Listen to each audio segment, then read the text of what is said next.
Machilipatnam port వ్యవహారం మీద AP ముఖ్యమంత్రి చంద్రబాబు నాయుడు, తెలంగాణ ముఖ్యమంత్రి రేవంత్ రెడ్డి మధ్య రహస్యంగా చర్చలు జరగడం, ఒక అవగాహన ఒప్పందాలు కుదరడం కూడా జరిగిపోయిందా? రాయలసీమ లిఫ్ట్ నేను చంద్రబాబు నాయుడు గారికి చెప్పిన తర్వాతనే చంద్రబాబు నాయుడు గారి ప్రభుత్వం రాయలసీమ లిఫ్ట్ ను ఆపేసిందని ఇదివరకు తెలంగాణ ముఖ్యమంత్రి రేవంత్ రెడ్డి చెప్పడంతో ఒక పెద్ద దుమారం లేచింది. ఇప్పుడు అదే రేవంత్ రెడ్డి మరో కీలకమైన స్టేట్మెంట్ కూడా ఇచ్చారు. తెలంగాణ అన్నది ల్యాండ్ లాక్డ్ స్టేట్, అంటే మొత్తం చుట్టూ భూభాగమే ఉంది, మాకు ఎలాంటి పోర్టు లేదు. అందుకే ఏపీ ముఖ్యమంత్రి చంద్రబాబు నాయుడు గారితో కూడా మాట్లాడాం, చర్చలు జరిపాం. త్వరలోనే మచిలీపట్నం పోర్టుకి తెలంగాణకు అనుసంధానం చేయబోతున్నాం. దాదాపు అన్ని అనుమతులు కూడా వచ్చేసాయి, మేము ప్లాన్ కూడా రెడీ చేసేసుకున్నాం. కొన్ని ఏళ్లలోనే 12 లేన్ల ఎక్స్ప్రెస్ వేను నిర్మిస్తాం, దాంతోపాటు రైల్ కనెక్టివిటీని కూడా మచిలీపట్నం పోర్టుకు తెస్తాం అని రేవంత్ రెడ్డి గారు ఒక కార్యక్రమంలో స్వయంగా ప్రకటించారు.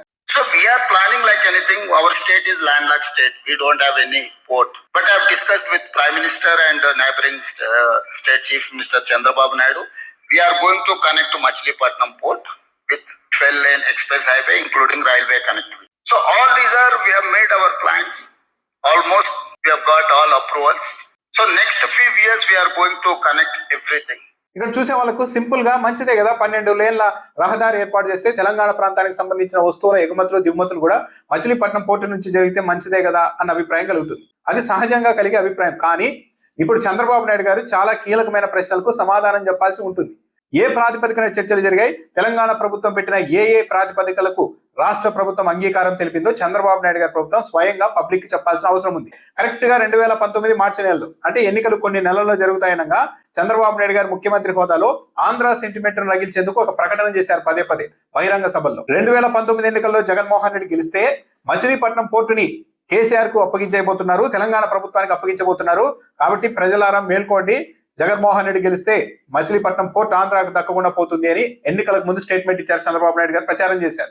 ఎన్నికల్లో జగన్మోహన్ రెడ్డి గెలిచిన తర్వాత కూడా వదిలిపెట్టలేదు. ఒక సందర్భంలో పోర్టుకు సంబంధించిన అధికారుల బదిలీకి సంబంధించి ఒక జీవోను రహస్యంగా ఉంచితే దాన్ని పట్టుకొని ఏకంగా కేసీఆర్ కు ఆయన బంధువులకి పోర్టును జగన్మోహన్ రెడ్డి అప్పగించేసేపోతున్నారు. అందుకే ఈ కాన్ఫిడెన్షియల్ జీవోలను కూడా రిలీజ్ చేశారు, వాటిని బయటకు వదలకుండా రహస్యంగా ఉంచారు. వెంటనే దీని మీద సమాధానం చెప్పాలి, ట్వీట్ కూడా చేశారు. కోర్టు అన్నది ఆంధ్రుల హక్కు, మీ సొంతానికి నిర్ణయాలు తీసుకునే హక్కు మీకు లేదు అంటూ నారా లోకేష్ గారు గట్టిగా నినదించారు. తెలుగుదేశం పార్టీ పత్రికలు, మీడియా, వాళ్ళ సైన్యం మొత్తం ఇంకేముంది, మచిలీపట్నం పోర్టును కేసీఆర్ కి ఏదో పర్సనల్ గా రాసించబోతున్నారు. ఏది రుషికొండ మీద జగన్మోహన్ రెడ్డి సొంతంగా బిల్డింగ్ కట్టుకున్నారు తన కోసం, తన భార్య కోసం అని ప్రచారం చేశారు చూడు. ఆ తరహాలో తెలంగాణ ప్రభుత్వానికి కాదు, ఇంకా తర్వాత కేసీఆర్ కి ఇవ్వబోతున్నారు మచిలీపట్నం పోర్టును జగన్మోహన్ రెడ్డి అంటూ ప్రచారం చేశారు. కానీ అలాంటిది ఏమీ జరగలేదు.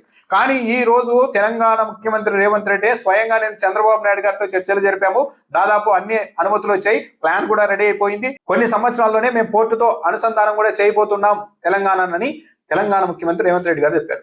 నిజంగా చంద్రబాబు నాయుడు గారి ప్రభుత్వం పారదర్శకంగా ఉంటే గతంలో ఈ పోర్టు గురించి అనేక వివాదాస్పద వ్యాఖ్యలు చేయడం, పబ్లిక్ ని రెచ్చగొట్టడం ఇవన్నీ చేశాం. కాబట్టి రేవంత్ రెడ్డి ఈ ప్రతిపాదన పెట్టి ఉంటే చర్చలు వచ్చిన సమయంలోనే రాష్ట్ర ప్రజలకు చంద్రబాబు నాయుడు గారి ప్రభుత్వం చెప్పి ఉండాల్సింది. రేవంత్ రెడ్డి ప్రభుత్వం కూడా ఇలాంటి ప్రతిపాదనతో వస్తోంది, దీని మీద ఆలోచన చేస్తున్నామని చెప్పాలి. కానీ పక్క రాష్ట్రం ముఖ్యమంత్రి దాదాపు అన్ని అనుమతులు సాధించేశాం, మచిలీపట్నం పోర్టుకు 12 లేన్ల రహదారి అయిపోతున్నాం, రైల్ కనెక్టివిటీ అయిపోతున్నాం, నేను చంద్రబాబు నాయుడు గారితో మాట్లాడేశాను, దాదాపు అన్ని అనుమతులు వచ్చేసి కొన్ని నెలల్లోనే అనుసంధానం జరిగిపోతుంది అని తెలంగాణ ముఖ్యమంత్రి బహిరంగంగా చెప్పే వరకు ఈ విషయాన్ని రాష్ట్ర ప్రభుత్వ పెద్దలు ఎందుకు గోప్యంగా ఉంచారు? రేవంత్ రెడ్డి ప్రభుత్వం ఏ అంశాన్ని ముందు పెట్టింది, రాష్ట్ర ప్రభుత్వం ఏ అంశాన్ని అంగీకరించింది?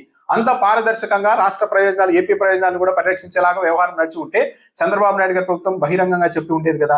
సహజంగా ఇప్పుడు ఏం చేస్తుంది, తెలుగుదేశం పార్టీ పత్రికలు, Telugu Desam party media, Telugu Desam party నాయకులంతా తప్పేముంది, 12 లేన్లతో అనుసంధానం చేసేస్తే మచిలీపట్నం పోర్టులో తెలంగాణకు సంబంధించిన మెటీరియల్ అంతా ఎక్స్పోర్ట్ ఇంపోర్ట్ అవుతే ఆ పోర్టు కూడా కొత్త వెయిట్ వస్తుంది, చాలా లాభాలు వస్తాయి కదా అని ప్రచారం చేస్తారు. కానీ అసలు ఏ ఒప్పందంతో ఇవన్నీ జరిగాయి అన్నది మొత్తం వివరాన్ని రేవంత్ రెడ్డి గారు బయట పెట్టారు. కాబట్టి చంద్రబాబు నాయుడు గారు కూడా స్పందించి రాష్ట్ర ప్రజలకు వివరణ ఇవ్వాలి. ఇది సహజంగా జరిగిన ప్రక్రియ అయితే ఓకే అనుకోవచ్చు. కానీ గతంలో ఇదే చంద్రబాబు నాయుడు గారు, నారా లోకేష్ గారు మచిలీపట్నం పోర్టు అన్నది ఆంధ్రుల హక్కు, మీ సొంతానికి నిర్ణయాలు తీసుకునే హక్కు మీకు లేదు అన్నారు.